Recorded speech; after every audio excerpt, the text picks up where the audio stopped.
A paz do Senhor, Deus abençoe a sua vida em nome do Senhor Jesus. Vamos lá para o nosso estudo de número 19.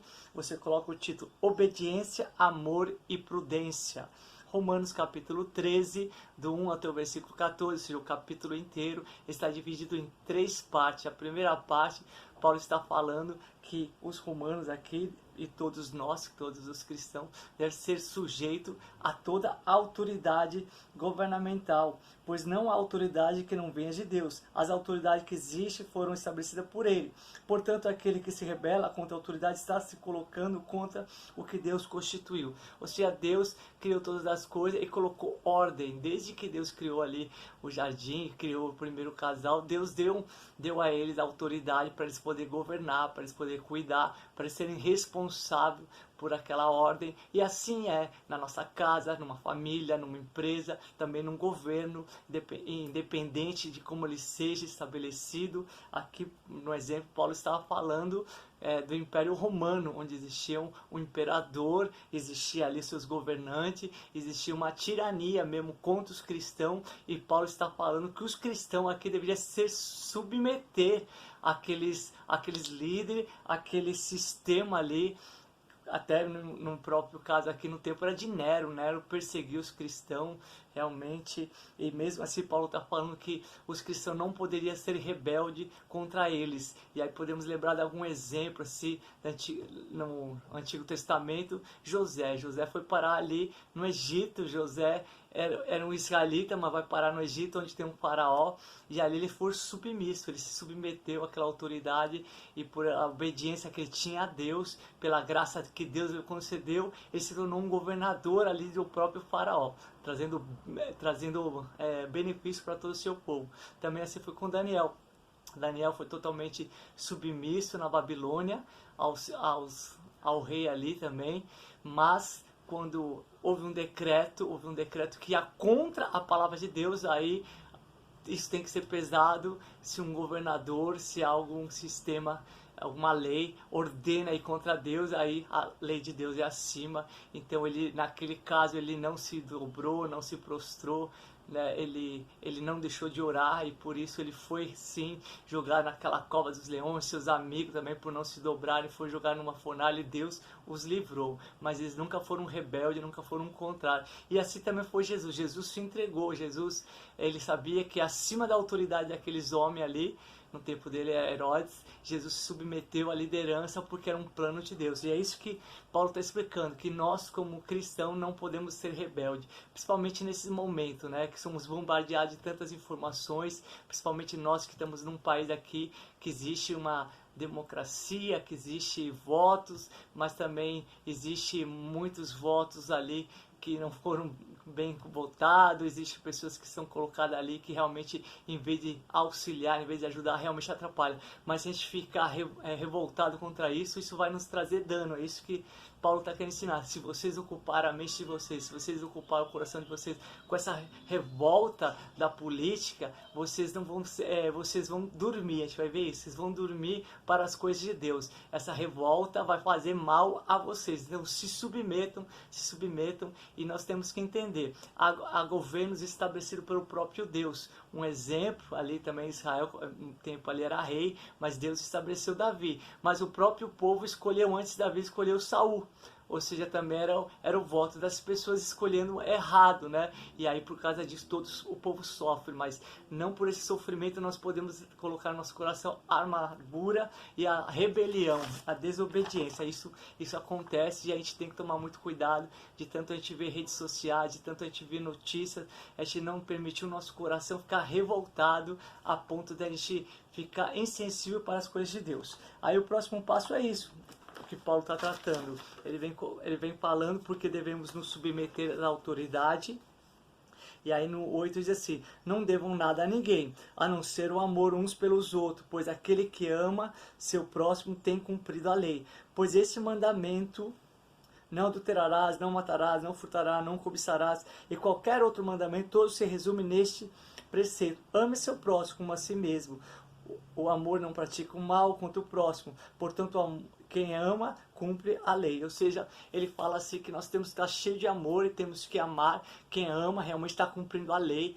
né, mostrando a lei, que Jesus também estabeleceu que toda a Escritura ela se resume em 2 mandamentos: amar a Deus acima de todas as coisas e amar seu próximo. Ele está falando das leis de Moisés lá, ele está falando dessa lei aqui, que é a lei do amor. Aí essa lei nós temos que praticar, temos que amar. Diz que não devemos dever coisa a ninguém a não ser o amor de Deus. E aqui ele fala que devemos saber honrar as pessoas, devemos saber respeitar as leis e a todos, né? Ele diz assim: honra quem honra, aqui, deem a cada um o que lhe é devido. Se é imposto, imposto. Se tributo, tributo. Se temor, temor. Se honra, honra. Ou seja, cada um deve receber tudo isso. Jesus também falou: dá de César o que é César, dá o que é Deus, o que é de Deus.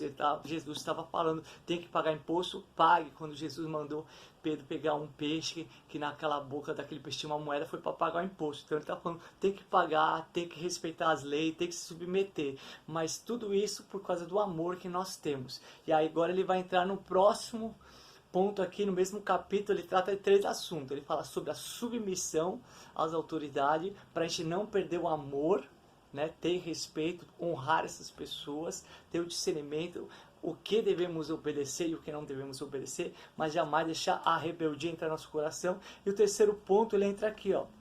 Ele começa a partir do versículo 10. O amor não pratica o mal contra o próximo, portanto o amor cumpre a lei. 11. Faça isso compreendendo o tempo em que vivemos. Ou seja, agora ele vai começar a falar dos últimos dias, do discernimento que precisamos ter, por isso colocamos prudência para os momentos que estamos vivendo. Aí ele coloca assim: chegou a hora de vocês despertar do sono. Ou seja, há um sono espiritual.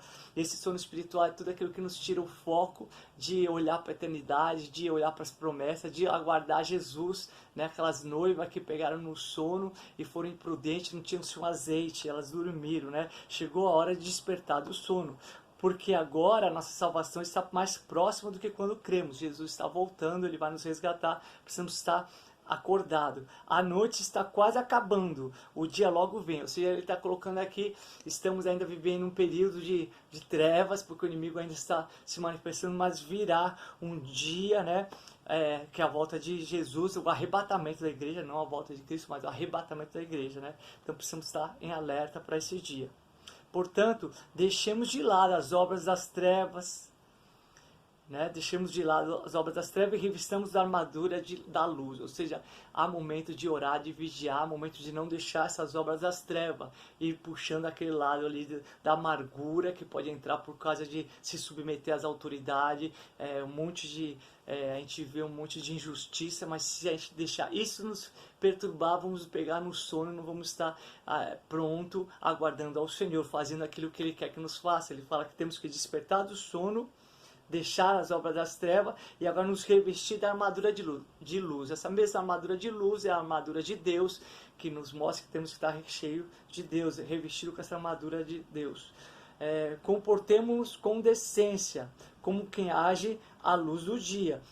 Certo? Então ele está falando de vigiar, ele está falando de vigiar, temos que ter um andar diferenciado, não com orgias, nem bebedeiras, não imoralidade sexual, depravação, nem desavença, inveja. Olha só que importante, ele coloca a bebedeira, ele coloca orgias, ele coloca imoralidade sexual na mesma classe de algo que muitas vezes as pessoas não julgam muito, não comentam muito, fazem vista grossa. Ele coloca assim: bebedeira, orgias, imoralidade sexual, mas também ele coloca assim: desavença e inveja. Ou seja, divisão e inveja também é um pecado bem grave, que as pessoas não vigiam tanto como essa parte da imoralidade sexual, nem da bebedice. Mas desavença é divisão e inveja, que também tem que ser retirada da nossa vida. Para isso precisamos estar a armadura de Deus, vigiando, amém? Revista-se do Senhor Jesus Cristo e não fique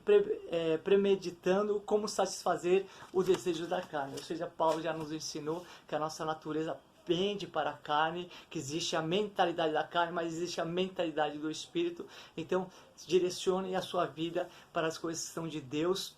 Revista-se com essa armadura da luz, não permita a amargura por causa da política te deixar amargurado, não pegue no sono, e o amor né?